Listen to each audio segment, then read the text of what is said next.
What's up, beautiful people, to the first episode of the Rickey and Chrystle Show. It's me, Rickey Jones Jr., and to my right, I have the oh so lovely Chrystle Jones, and we are so excited that you decided to join us today. So we're gonna start off by talking by some pop culture things. Everybody knows it was just Black Friday. Right. Question number one. Do you feel like the deals were dealing like they have in years past? Leading up to this Black Friday, people were saying how Black Fridays in the past couple years, they were like, these are not deals. Oh. Like, I remember when it was like $50, 75-inch screen TVs at the Walmart. You just had to be like the first one to get there. Like, oh, wow. Those types of deals. They wanted the aggressive deals, but they said these deals was not getting them out of bed.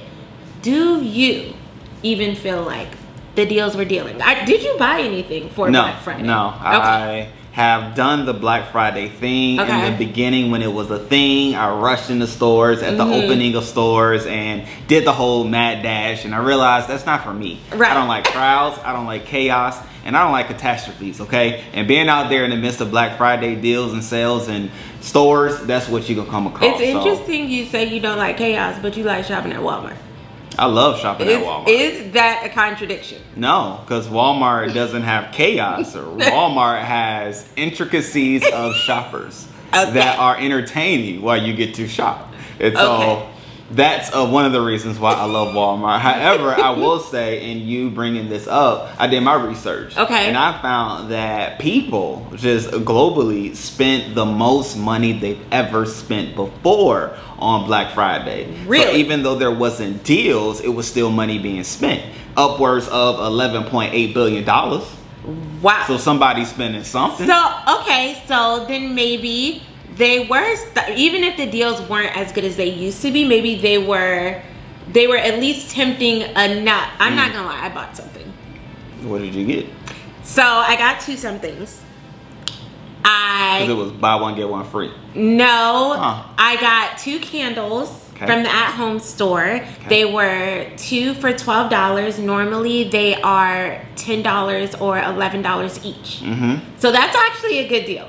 I get it. That was actually a good deal. I wanted some candles. I've been I don't want to say energizing our house. That sounds a little reimagining strange. The looks of our home. And so she has changed different things. Yes. But yeah. I'm in the process of resetting some things in our space. And so candles was a part of what I wanted. And so I said, wow, this is a good deal. I'm going to take advantage of it.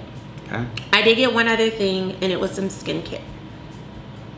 It was like half off for the set, so I was really happy with that. It was $40. So I don't have it yet. It's coming in the mail. Okay. Well, so her Christmas has begun, is what she is saying, and she is a part of the $11.8 billion. I was a part of the 11.8. Those spending. So you started off by saying the deals weren't dealing, but then you ended by saying you took part in what they did do, which is put things on sale. Which some people said the deals weren't dealing. What would she would say? Well, my nana, which is my grandma, would say stuff is always on sale. Everything in the store is always on sale. Sounds good to me. But is there a deal? Well, we need to specify. You want deals. Obviously, you didn't need a deal. I wanted the deal. I did. Okay. Let us know. Did you participate? Were you a part of the $11.8 billion that was spent? Even if it was on a small scale, like me. Did you splurge? Did you say, hey, the deals are dealing? Did you find deals that you thought were great? Like, how did you feel about this Black Friday? Let us know in the comment section below. We want to know. And while you do that, we're going to move on to sports, because it's always something fun to talk about as it pertains to sports. And if you are a football fan like myself, you have watched the oh so great, and I'm saying it already because I like to speed things into existence. Okay. The oh so great Shedeur Sanders getting his first start at home with the Cleveland Browns. Now, the crazy thing is, what's crazy? Nobody, and I do mean nobody, even Cleveland Browns fans were even talking about Cleveland Brown as much as they are now with Shedeur Sanders on the team. Wait. And so, did he start off in Cleveland? Yes, this is his first year. He's a rookie Okay. in the NFL, was just drafted in the draft, came from Colorado from playing with his dad, Coach Prime, Deion Sanders. That part I in knew. it all, with it all, it has been a story that has continually been on the mouths of every person that watches football. Because he got a rocky American start football. with the draft, right? It was like he was drafted like so late. Correct. Okay. Correct. But in it all, with it all, he has his opportunity to start. He did well. 1 touchdown, no interceptions. I think it was like 148 yards. But all that to say, we are still rooting for you, Shador Sanders, and excited for all that's to come. If you are like me, rooting for him, let me know in the comment section below. Now, I also am an LSU fan, which we always know because I rock with them. That's my alma mater. And that's the space and a place where a wonderful change had come over me. Okay. We, as a team, now have a new head coach, none other than Mr. Lane Kiffin, who phenomenally transformed the program at Ole Miss. And so they just had an 11-1 football season, which is phenomenal. Like 11 wins and 1 loss. 11 wins, 1 loss, and 3 years consecutively have had winning seasons. Okay. And so with that being said, we as LSU Tigers are in great expectation as well as excitement for all that's to come. Okay. Okay. So I'm back happy. So I know you were saying, as I sat next to you sometimes in and out on the games, on the couch, not on the games, on the couch for the games, the quarterback. You were very unhappy with the quarterback. Yeah. With this coaching change, could something happen with that? Absolutely. All things are possible, because the thing about college football, which is different than NFL, is that college football is highly driven by the team and the coach. And so based off of the team and the coach, the players will follow. So one thing about college that's different than NFL is that the players get to choose where they go in college. Very true. As opposed to NFL, you get picked up wherever you are chosen or drafted to go to. And so with Lane Kiffin coming in, he's a very exciting guy, and there's a lot of buzz around him and his capabilities and opportunities and possibilities. And so all that to be said, our quarterback's gonna change. Okay, so there's gonna be excitement on the couch. You may even join me in a game. Definitely. Because I mean, you said what you said and you try to take it back. I'm gonna throw it back out there because we can find ourselves at a game.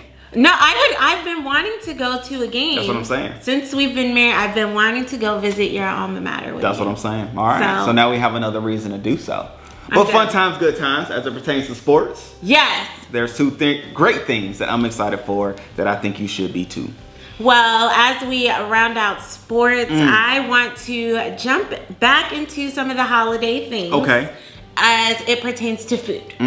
Because we all know Let's talk about that Thanksgiving is like the Super Bowl of food dishes. Yes, in America. In America, right? And so I do remember that time when we were in SA and I tried to make a Thanksgiving meal. I did okay. The mac and cheese, the cheese is different there, so it didn't quite, which if you know Thanksgiving dishes, mac and cheese is a staple. There are certain things that have to be had. What are 3 things that have to be had? And I would even say in certain communities, there are staples. So y'all let us know in your community, right? Because you may be watching from Canada, UK, SA, or the US of A. But nevertheless, in our culture, in our community, I would say that mac and cheese, collard greens, and dressing are staples. I think turkey I did say only pick 3, so that's... Because I think turkey is understood, right? So I can't say turkey. But maybe I did. But maybe he tried to sneak it in there. Those 3 are my 3 of what are staples that I expect on Thanksgiving. You asked me, I'm going to ask you the same question. So my 3 staples would be mac and cheese, yams, and dressing. With the turkey being understood. Wow. Yams. That's a nice one. I feel like I need the yams. Respect. I feel like I need the yams. See, yams are hit or miss. I love yams, but at the same time, I expect sweet potato pie. So I'm not feel always like you're getting that in a sweet potato pie. And so growing up, maybe we had yams, maybe we didn't, but we always had sweet potato pie. Interesting. Okay. And so even in the States, it can vary. It can vary I don't know with what families. the people in the North do. If you live in the North, like, I feel like you could have a whole different situation happening. They might be eating bison. Not bison. At any rate, okay? So, bison? Bison. That's what I think about. I feel like people up north, like once you get over there and you're in the Midwest, bison. Okay. Just saying. Midwest. If you're in the Midwest and you're watching this, do you specifically eat bison for Thanksgiving? Or have you in general ever, I don't care where you live, ever been to a Thanksgiving where bison was served? Specifically. Now, one of the big things also about Thanksgiving is I feel like there should be a new rule created. And I feel like this rule should be, do not bring it, because like Thanksgiving is normally very potluck style. Like everybody brings something. Within the family. Do not bring it unless at least 10 people have said they like this dish and requested it before Thanksgiving Day. I see what you did there. Like, this is not experimentation time. Don't decide that this is the moment in time where you suddenly want to be the one to make the yams. And no one has ever said, hey, your yams are good. Like, what are we doing? Don't say, let me make the mac and cheese, and no one's ever tasted your mac and cheese. You're getting very specific. No, I'm literally just naming dishes that we said were like star dishes. Okay. I'm just saying in general, like, well, I also named 2 things that everybody thought was good. So that's the thing. But in general, are we voting for this rule to be entered in? As our viewers, we'll call you viewers at this time. At some point, we'll think of a snazzy name for those of you who join us. Audience that joins us on a one regular day we're gonna basis. be live. Yes. Audience members, are you in agreement that this should be a rule? At least 10 people should have said that they like this and requested it before you bring it to a Thanksgiving. That's gonna eliminate a lot of cooking and a lot of dishes. Okay, I can go down to 5. I'm willing to go down to 5. I'm okay with 10. Okay. You set the standard. We just gonna live up to it. Well, so that's how I feel. I love it. At your Thanksgiving, were there any suspect dishes? I do have to go on record saying this. My brother Chris, he made ham for the first time and it was good. So, in all the shade I may or may not be throwing in this moment, it's not aimed at him. The ham was good. You then asked the question. That is going to keep us moving. Great fever. Make sure y'all stay tuned to the next episode because we're going to play on that potluck because you poked me when you talked about it. But we have a segment on the next episode that we're going to pull that potluck conversation about. But nonetheless, in all, we're going to move on to the next segment. Speaking about books. Because you know we're both readers. We love to read. We encourage our kids to read. And I hope you love reading too. And if you do, as we do, we have some books that we recommend. Something like the Oprah Winfrey's book club. You know what I'm saying? But we're going to call it the Rickey and Chrystle book suggestions. So the first one that I have is none other than the 7 frequencies of communication. So if you are one like us that love communicating, love talking, or want to find out more about different styles or ways of communicating, I feel like this is like a quick commercial. No, like you're, right. I felt like a low key ad. I felt like it was coming on. And this is a great book. That's what I'm saying. Like for $19.45, you know what I'm saying? I'll buy it down below. Wait, that book costs $19.45. No, on the back it says $26, but I don't believe I spent $26. However, it is worth double. You know what I'm saying? So 26. Don't do that because you out here buying face products as if it was on sale. But no, I don't feel a way. I just $26 for a book. The prices of books have just gone up. This book is a way, and I love the book because it does speak to the 7 ways of communication, but even out of it, it allows for you to identify what's your method or way of communicating, as well as, little tidbit, you get to understand which way or style of communication you listen to or receive the best from. So then that gives you the opportunity to say, okay, I realize I talk to this type person a lot and I'm not really understanding what they're saying. It could be because the frequency they're speaking from doesn't resonate with you. some things like that, like I love, because obviously I love talking to people. Yes. I love hearing people. I love listening to people. And it makes sense why some people I'm like, I wish. What are you talking about? Stop. Or what are they talking about? Because it's such in a way that doesn't resonate with me. So if you want to learn more about those things, we will link it in the description down below, in which you can see what price it is when you click the link. Because I don't know. It's not a commercial and it's not an ad. I'm gonna have to read that one. I love all things communication. It's good. The book that I am bringing today is actually Wool. Talk about it. This book was not $26. Oh man, but it does say $19.99. Okay, anyways. Join me. But actually it didn't cost that because I bought it as a trilogy. So this is one of 3 books. So if you've heard of the series on Apple TV, Silo. Oh yeah, I love that show.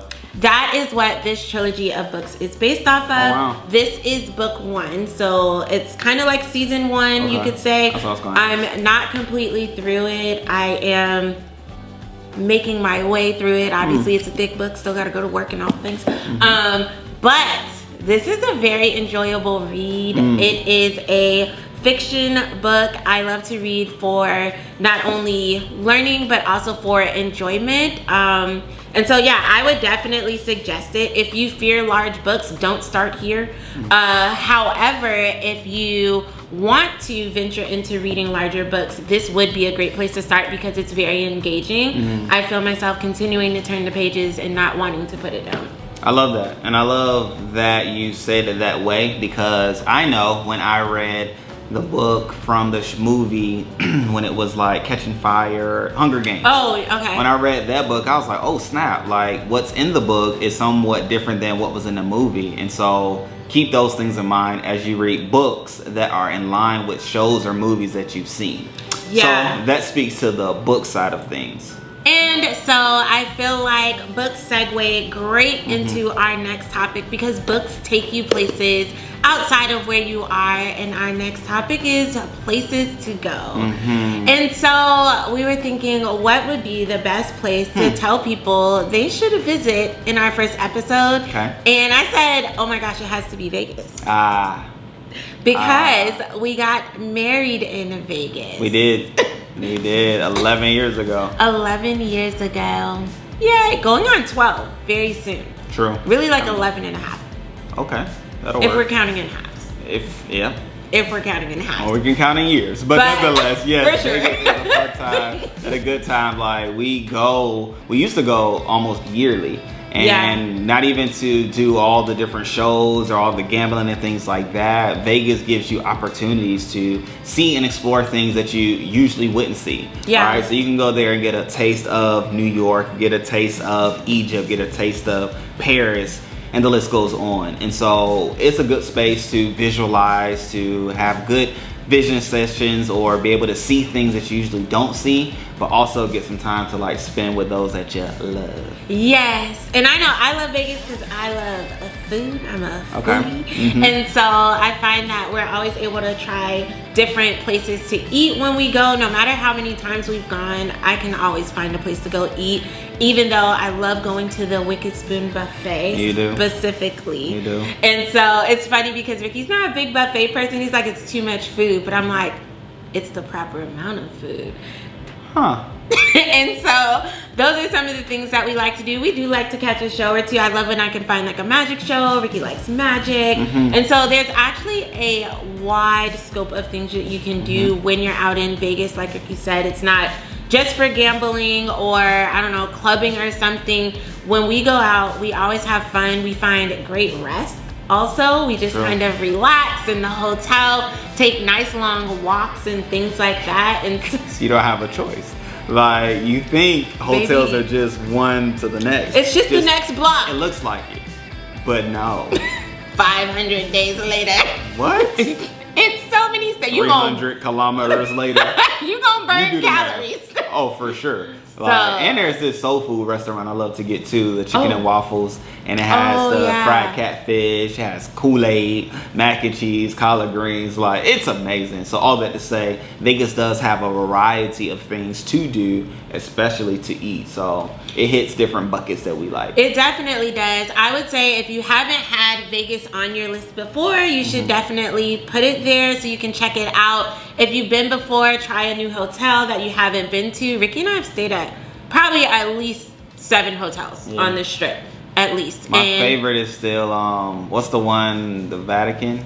With the Venetian. The Venetian is my favorite hotel, hands down. Even though, interestingly enough, that's not the hotel I chose when we got married in Vegas, but both hotels were nice. Yeah, for sure. But no, the Venetian, top tier.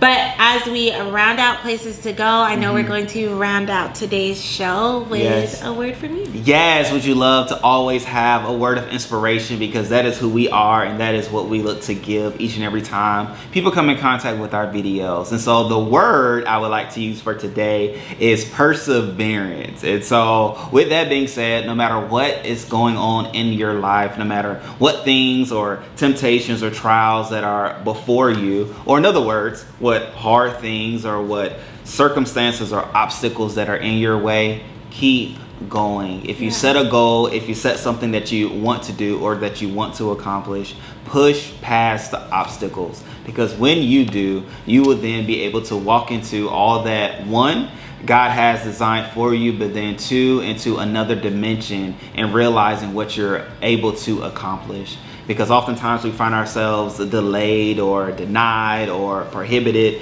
from walking into the new because we don't take that step forward. We quit long before we persevere. And so we were raised and taught with the understanding that we will not quit, therefore we cannot be defeated. And so we persevere through it all and with it all. And so, boom shakalaka, that, my friends, is the word of the day and the inspirational idea. Perseverance. So with that being said, that concludes this show today, the Rickey and Chrystle Show. And so how do you want to conclude? It's the first episode. You know, we're still figuring some things out. We don't have a sign off yet, but we can always say see you later. See you later. See you later. Bye bye bye bye.